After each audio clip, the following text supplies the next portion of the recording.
So I don't know about you, but I've got a lot on my mind. I wake up in the morning and I turn off my alarm, and I check my email and my Twitter feed and my Facebook wall, and then I listen to a podcast as I make my breakfast, and then I go to my email and I see there's an email from a client, and it's got 2 attachments. There's an agenda for our upcoming meeting and a PowerPoint that they're sharing during the meeting. I don't know about you, but I get overwhelmed, and often before 10 a.m. What I need to do is step back and scan that information. Look at it from different perspectives. I need to wrestle that information and wrangle that information until I understand it. I need to shape my thinking. So today I've got 3 chunks of information to share with you. The first is I'd like to contrast 2 types of thinking. If you're part of 66% of the population, you may be ready and raring for these visual, spatial, and kinesthetic tools. If you're part of the 37%, you may feel much more comfortable with the text in your life, but these tools may help stretch your thinking. So the second thing I'd like to share with you is the power in your own hand to shape your own thinking. And third, I'd like to scale up to a big idea worth sharing about how to get groups of people to share their thinking together. You ready to roll? Awesome.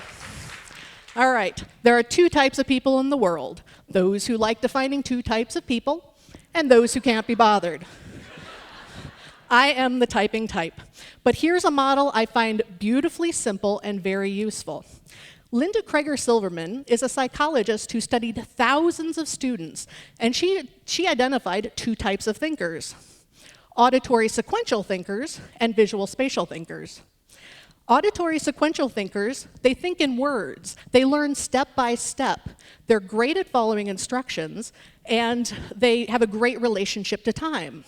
Visual spatial thinkers think in images. They learn all at once. They make up their own ways of solving problems, and they have a better relationship to space. As I describe these 2 types, you may feel drawn to one or the other. It's no surprise that I'm way over here.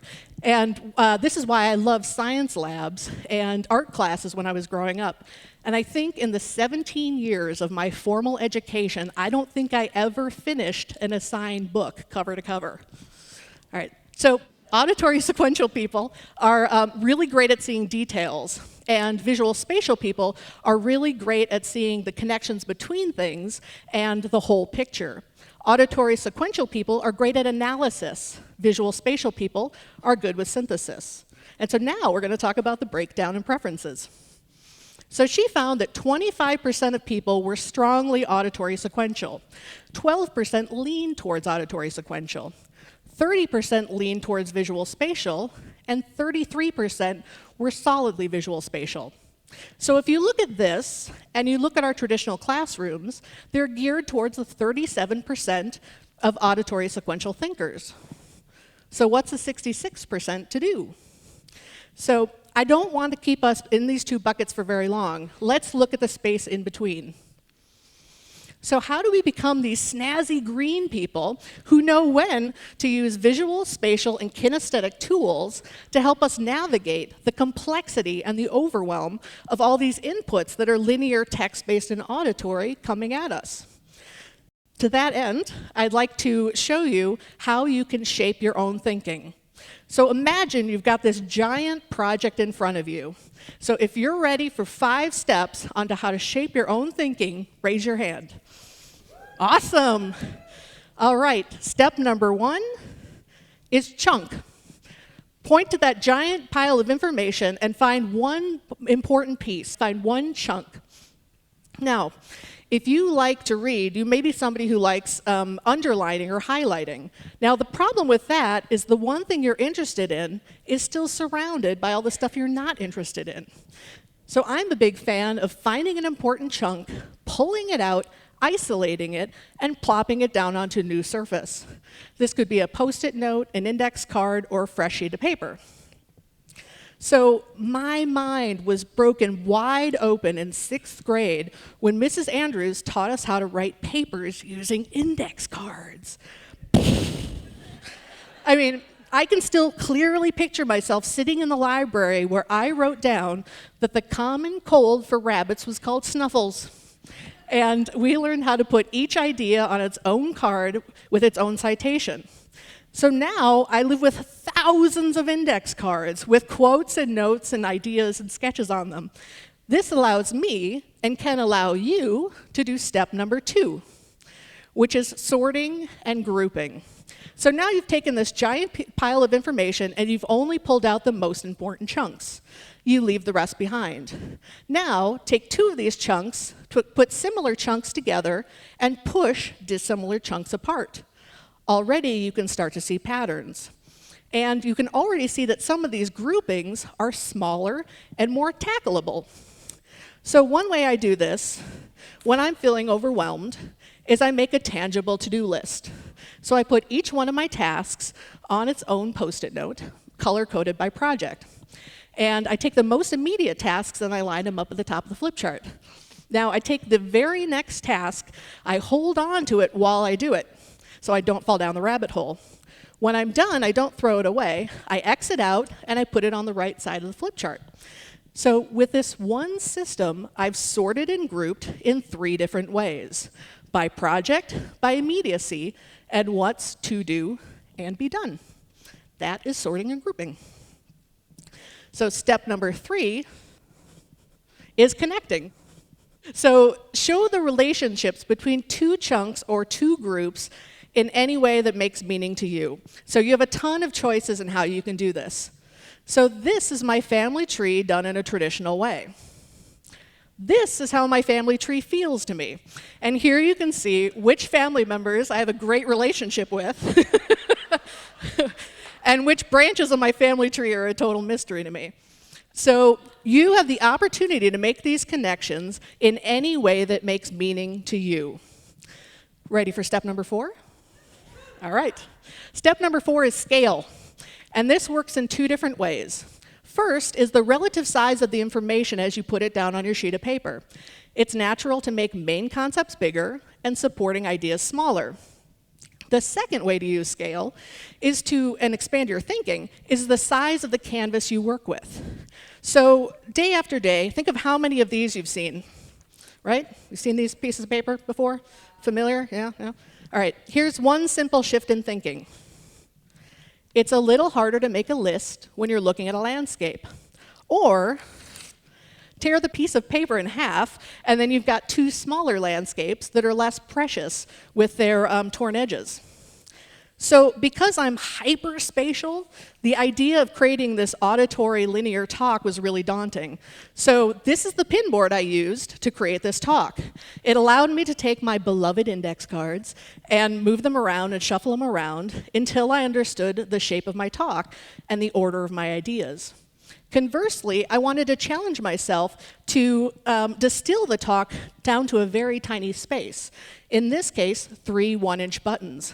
You've got the linear people, the spatial people, and the snazziness in between. So, thank you. This itty-bitty canvas allowed me to distill and clarify my thinking. So, how could you be served by working with scale? How could you be served by a giant whiteboard? Or what if you tried to take a complicated issue and fit it onto a postage stamp? So now we're on to the final step. This is where you step back and you look at what you now know, having done the first 4 steps. So what do you now understand after you've chunked, sorted and grouped, connected, and used scale? The 5th step is to grasp. So what new conclusions can you make? What do you now understand, having done the first 4 steps? So the beautiful thing is that you always have these 5 powers in your own hand, and all you need are paper and pen to make them happen. So now that I've given you that power in your own hand, I'd love to share with you an idea that I think is worth spreading. So you're going to help me spread it? Awesome. All right. So let's look back at our guys. The blue guy is a reader. He loves libraries. The yellow guy likes to get his hands on stuff, and he loves laboratories. So knowing that each thinking style has its own strength, how do we create LibLabs? So how do we create these new environments where people can meet in the middle to make new meaning?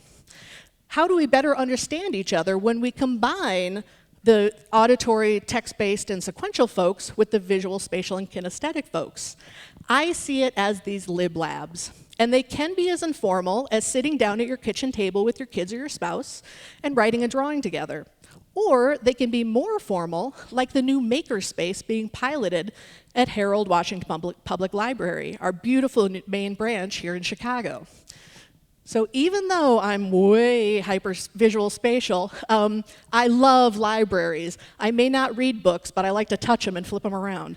So, I'm thrilled by this project because I know that libraries and librarians are an astounding resource. And how can we make new use of these important public spaces?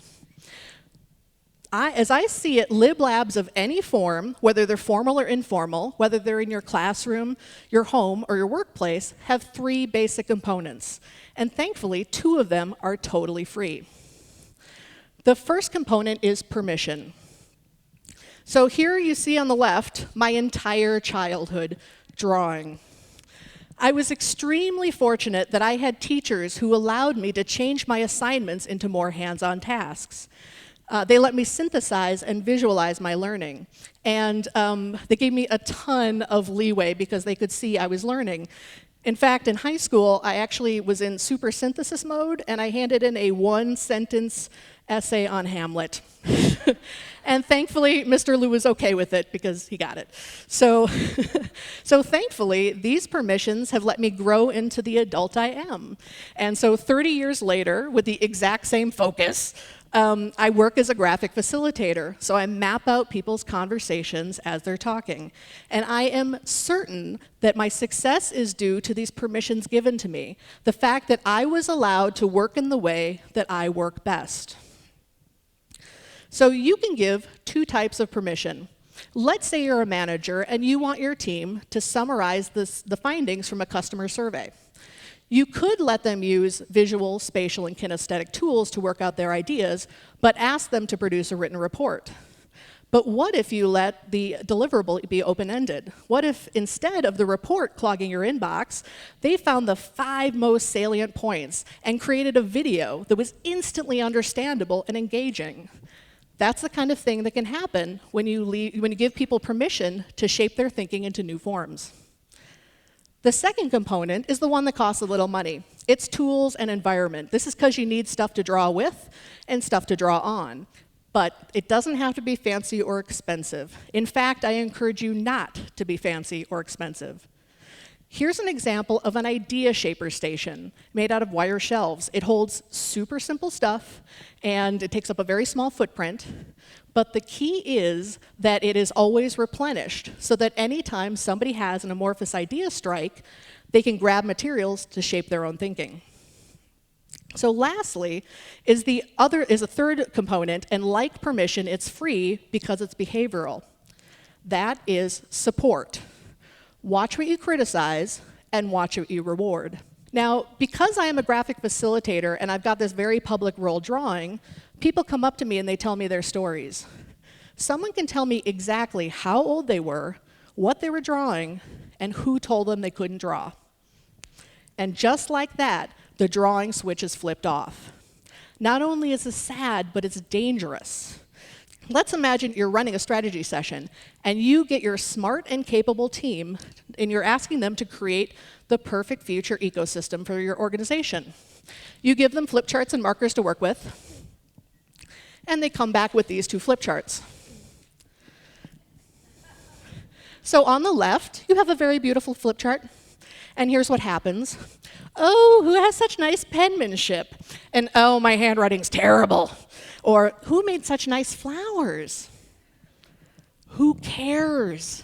Because fundamentally what you have here is a list of what you already know. This flip chart excites me. Even though it's messy as heck, there's some real thinking going on. You can see people are working out their ideas. So I would take this flip chart any day of the week because I always want to reward substance over style. Because drawing is your most crucial visual and spatial thinking skill. And the word drawing is both a noun and a verb. Here you see drawing as a noun, as a product, and here you see drawing as a process. And I would hate to see you lose the opportunity to really rock your visual and spatial thinking because you only saw drawing as this product, this thing, and that thing had to be perfect.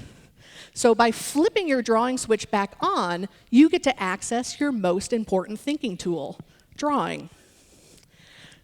So let's encourage tons of messy drawings. Let's reward people for taking risks and working together when they work together to connect and sort and group, to grasp their work in totally new ways. So let's join the forces of the blue analytical powerhouses with the yellow spatial superstars and make and work in these lib labs. Because when we do, we all become better problem solvers, decision makers, and critical thinkers when we all shape our thinking.